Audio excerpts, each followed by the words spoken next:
ડબ્બા. ડબ્બામાં લોટ, અનાજ જેવી વસ્તુઓ ભરવામાં આવે છે.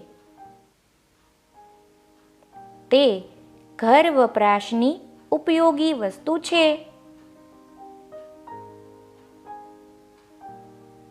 ડમરું.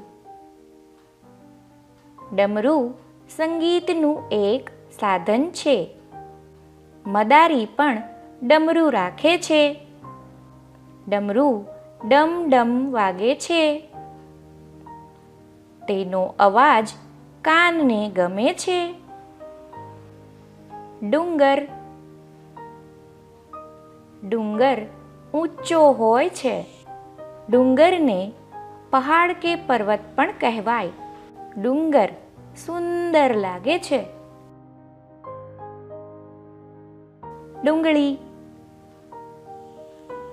ડુંગળી શાકભાજી છે. તેને કંદમૂળ પણ કહેવાય. તે સૂકી અને લીલી પણ હોય છે. તેનું કચુંબર બનાવાય છે.